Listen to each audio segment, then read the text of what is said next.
मैं आता हूँ तेरे पास, प्रभु यीशु मेरे मसीह, मेरे पापों के लिए ही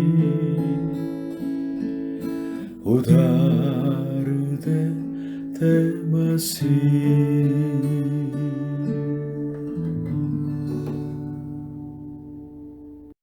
हालेलुया। प्रभु यीशु मसीह जी आप सभी को आशीष दे।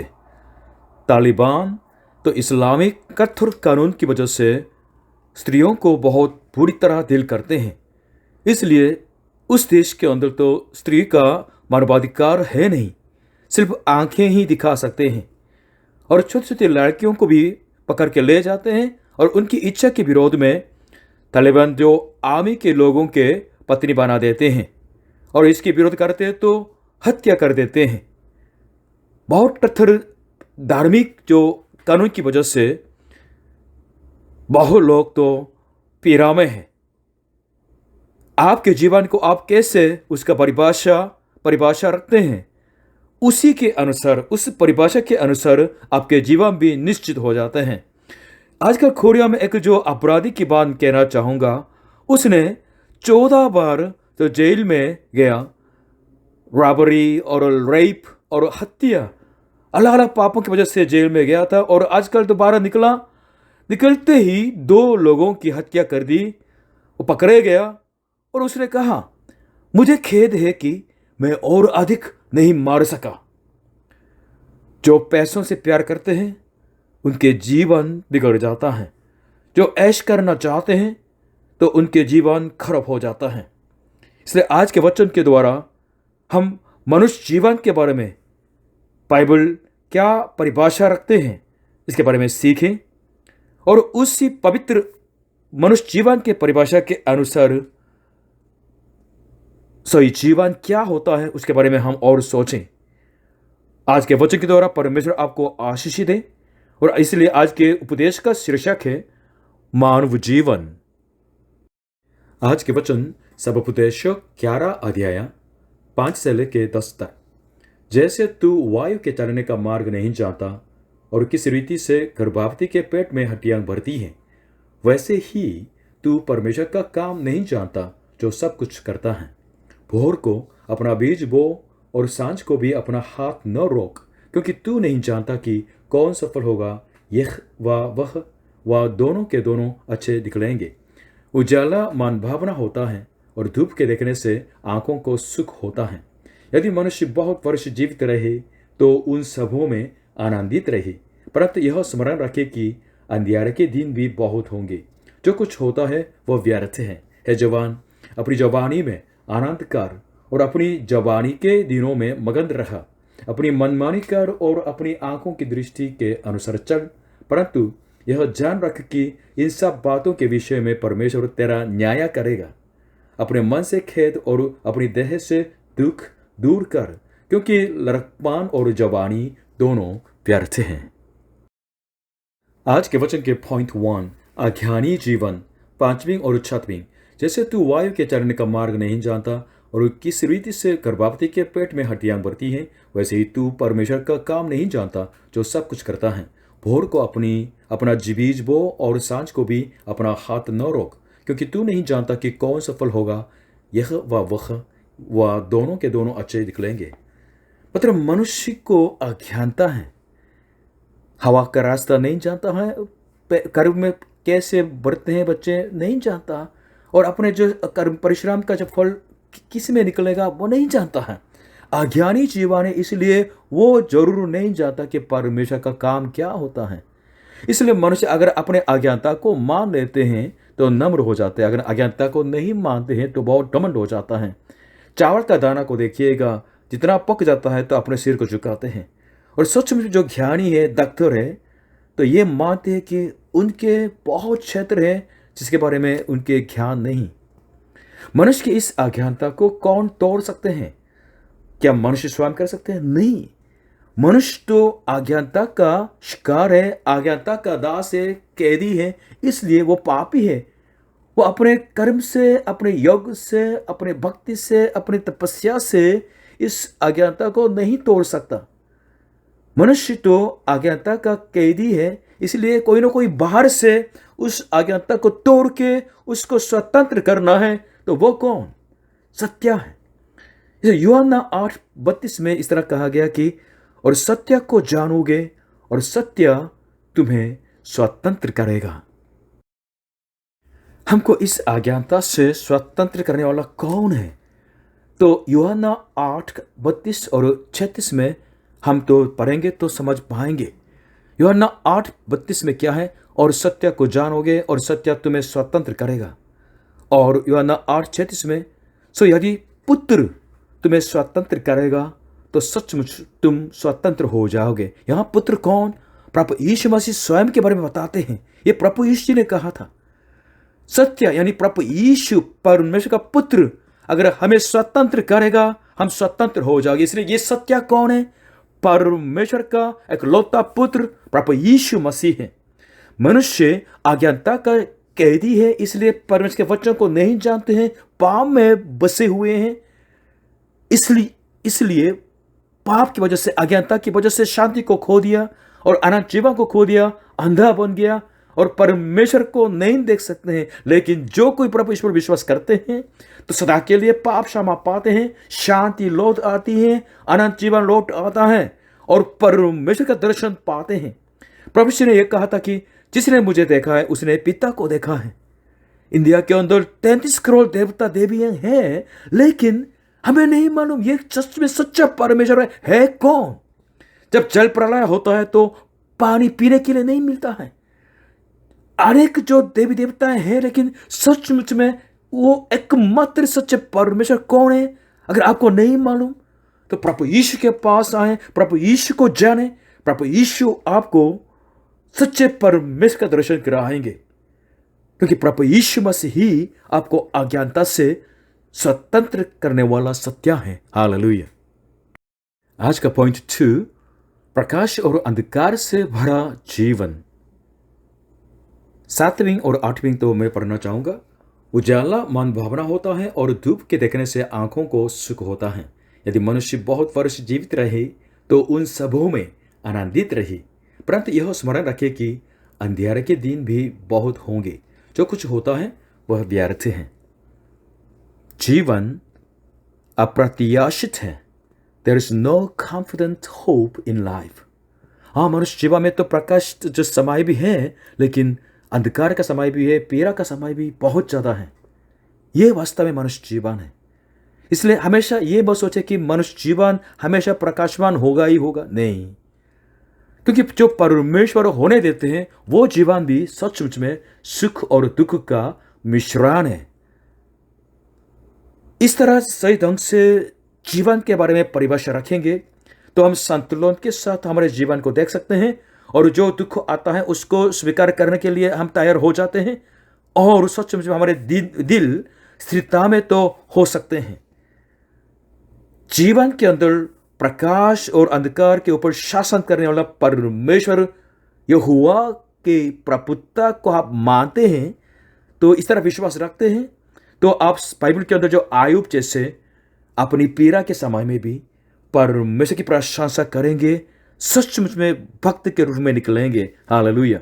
इसलिए आयुब जो 1:2 में इस तरह लिखे कि आयुब ने सब खो दिया, बच्चों को सब खो दिया, संपत्ति को सब खो दिया, फिर भी उसने परमेश्वर के ऊपर दोष नहीं लगाया और इस तरह अंगीकार किया है। आयुब के 1:2 में, मैं अपनी मां के पेट से नंगा निकला और वही नंगा लौट जाऊंगा। यहोवा ने दिया और यहोवा ही ने लिया, यहोवा का नाम धन्य है। दुख और सुख का मिश्रण हमारे जीवन को हम कैसे जिए? बाइबल कहते हैं उन सबों में आनंदित रहें। 8वीं में, उन सबों में आनंदित रहें। आनंदित रहें। हमारे जीवन में तो व्यर्थता भी है और अंधकार भी है। इन बातों को भी याद करना है, लेकिन फिर भी हमें आनंदित रहना है। इसे आनंदित रहने उसको चुनना है। प्रभु में सदा आनंदित रहो। मैं फिर कहता हूं आनंदित रहो, फिलिपियों 4:4। इसलिए आनंदित होकर रहना परमेश्वर की आज्ञा है। और 1 थिस्सलुनीकियों 5 अध्याय 16 से 18 सुनिएगा। स्क्रीन पे है, सदा आनंदित रहो, निरंतर प्रार्थना में लगे रहो, हर बात में धन्यवाद करो, क्योंकि तुम्हारे लिए मसीह यीशु में परमेश्वर की यही इच्छा है। परमेश्वर चाहते कि आप प्रभु यीशु में हमेशा आनंदित रहें। क्यों? कैसे हो सकता है? क्योंकि प्रभु यीशु मसीह कल और आज और युगान युग एक सा है। हालेलुया। इसलिए जो प्रभु यीशु को ताकते हैं तो हमेशा जागृत होकर प्रार्थना में लगे रह सकते हैं, परीक्षा में न पड़ेंगे, इसलिए वो आनंदित जीवन जी सकते हैं। और जो परमेश्वर के सामने हमेशा धन्यवाद के भेंट चढ़ाते हैं, तो कोई भी परिस्थिति क्यों न हो, हमेशा उस परिस्थिति में परमेश्वर के स्वामित्व को तो मान जाएंगे। इसलिए आयुब जैसे आनंदित हो सकते हैं और परमेश्वर की प्रशंसा कर सकते हैं। हालेलुया। पॉइंट 3, मनुष्य जीवन न्याय किया जाने वाला जीवन है। 9वीं और 10वीं में है, जवान अपनी जवानी में आनंद कर और अपनी जवानी के दिनों में मगन रख, अपनी मनमानी कर और अपनी आंखों की दृष्टि के अनुसार चल, परंतु यह जान रख कि इन सब बातों के विषय में परमेश्वर तेरा न्याय करेगा। अपने मन से खेद और अपनी देह से दुख दूर कर, क्योंकि लड़कपन और जवानी दोनों व्यर्थ हैं। यहाँ है जवान इस तरह बुलाते हैं, लेकिन न केवल ये वचन जवानों के लिए वरन हम सब के लिए लागू किया जा सकता है, क्योंकि मनुष्य हमेशा भटक सकते हैं। पहले आज्ञा है कि आनंद कर और मगन रहा। अच्छी बात है, सचमुच में परमेश्वर की आज्ञा से फिट होता है। और अपने मन से खेद और अपनी देह से दुख भी दूर करना बहुत जरूरी है, क्योंकि हमारे जो व्यर्थ जीवन से मिलने वाला दुख बहुत होता है, उसमें फांसना नहीं। जो व्यर्थ है उन चीजों के ऊपर इतना ध्यान नहीं देना चाहिए, वरन आनंदित होने को चुनना है। लेकिन दूसरा जो शब्द है उसमें ध्यान देना है। इस तरह लिखा है कि 9वीं में अपनी मनमानी कर और अपनी आंखों की दृष्टि के अनुसार चल। हम अगर इस तरह जीते रहेंगे तो बहुत खतरा आ जाएगा, जीवन में लालबत्ती आ जाएगी, क्योंकि संयम के बिना संयमहीन जीवन, संयमहीन ऐश करने के चक्कर में हम दौड़ेंगे तो जरूर जरूर जीवन में लालबत्ती आ जाएगी। मनुष्य जीवन में आनंदित रहना एक बात है, लेकिन ऐश के पीछे चलते चलते जीवन को बर्बाद करना तो दूसरी बात है। अगर मनमानी करते हुए आंखों की दृष्टि के अनुसार चलते रहेंगे तो ठीक है, कुछ थोड़े समय के लिए तो मजा आएगा, लेकिन वास्तव में इन सारे बातों के लिए परमेश्वर आपका मेरा न्याय करने वाला है। प्रभु यीशु पर विश्वास करने वाले जीवन वही जीवन है जो आने वाले परमेश्वर के न्याय की प्रतीक्षा करने वाला जीवन, और वही जीवन है जो परमेश्वर से हर्षित होने वाले जीवन, तो भक्त जीवन है। और उस भक्त जीवन की वजह से आनंद भी मिल जाता है। इसलिए मनुष्य जीवन के अंदर 2 शब्द बहुत बहुत महत्व है। एक शब्द है भक्ति और दूसरा शब्द है आनंद। पाप और अज्ञानता में जो कैदी बने मनुष्य के लिए सच्चा आनंद नहीं है। तो सच्चा आनंद कब मिलता है? जब सच्ची भक्ति होती है तब मिलता है। इसलिए आनंद सच्ची भक्ति का फल होता है। सच्चे भक्तों के लिए परमेश्वर अपना आनंद उनके दिल के अंदर डालता है। जो प्रभु यीशु पर विश्वास करते हैं उनके अंदर रहने वाले पवित्र आत्मा की वजह से आनंद पाता है। गलातियों की 5:22 में यह लिखा है, ऊपर लिखा है, पर आत्मा का फल प्रेम, आनंद, मेल, धीरज आगे और चलता है। तो पवित्र आत्मा प्रभु यीशु पर विश्वास करने वालों के दिल के अंदर वास करते हुए उनके दिल के अंदर आनंद को उत्पन्न करता है। इसलिए भक्ति और आनंद साथ साथ चलते हैं। परमेश्वर हमारे जीवन के न्याय करने वाले हैं। इसलिए सच्ची भक्ति क्या है? हमेशा न्यायी परमेश्वर के सामने अपने को परखते हुए जीवन जीना, यह भक्ति है। कोई नहीं आपको देखते हैं, फिर भी जो मुझको देखने वाले उस परमेश्वर को याद करते हुए उनकी आंखों के सामने जीवन जीना, यह भक्ति है। उस परमेश्वर के सामने मानसा, वाचा और कर्म में निर्दोष होने को चाहते हुए जीवन जीना, यह भक्ति होते हैं। उस पवित्र परमेश्वर के वचन के अनुसार, उनकी इच्छा के अनुसार जीवन जीना, यह भक्ति होता है। भजन संहिता 139:23 में इस तरह एक लेखक प्रार्थना करते हैं, हे ईश्वर, मुझे जांच कर जान ले, मुझे परख कर मेरी चिंताओं को जान ले और देख कि मुझ में कोई बुरी चाल है कि नहीं, और आनंद के मार्ग में मेरी अगुवाई कर। जो सच्चे भक्त के हृदय से परमेश्वर के सामने आते हैं और उनको आनंद भी मिल जाता है। हालेलुया। अज्ञानता में कैदी मानव को छुटकारा की आवश्यकता होती है। हमने आज सीखा मानव जीवन क्या है। अज्ञानी जीवन है, प्रकाश और अंधकार से भरा जीवन है, न्याय किया जाने वाला जीवन है। इसलिए कौन मुझे अज्ञानता में से बचा के सच्चे परमेश्वर का दर्शन कराएंगे? कौन सच में मुझे परमेश्वर सच्चा भक्त बनाएंगे, सच्चा आनंद देंगे? कौन मुझे आने वाले परमेश्वर के न्याय से बचा पाएंगे? बाइबल कहती है प्रभु यीशु मसीह ही आपके लिए एक साफ कर सकते हैं, क्योंकि प्रभु यीशु मसीह परमेश्वर का इकलौता पुत्र है, स्वयं परमेश्वर है और हमारे लिए पाप के प्रायश्चित बना।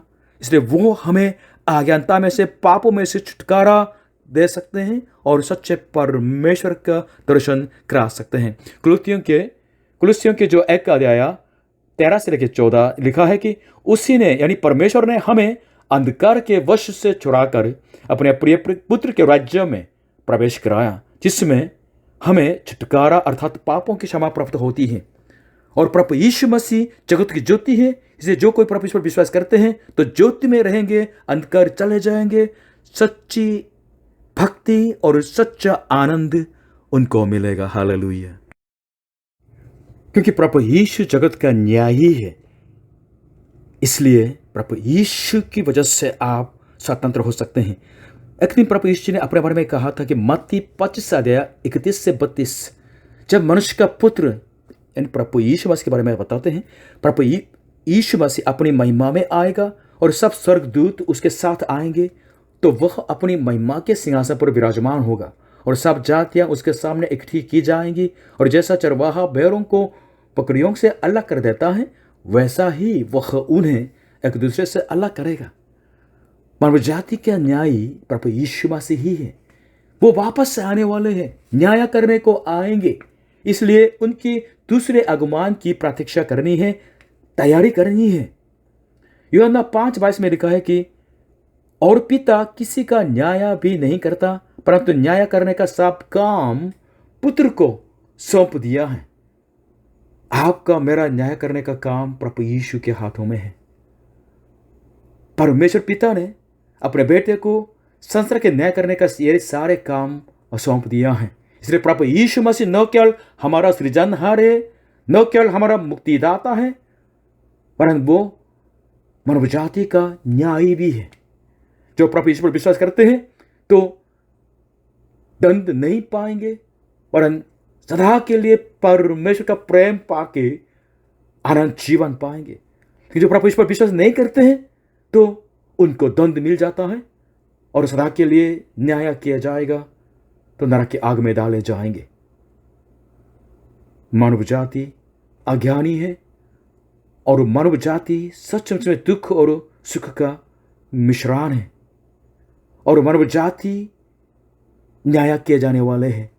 इसलिए सुनिए, सत्य को जाने, सत्य आपको स्वतंत्र करेंगे। प्रभु यीशु मसीह को जाने, प्रभु यीशु मसीह आपको स्वतंत्र करेंगे।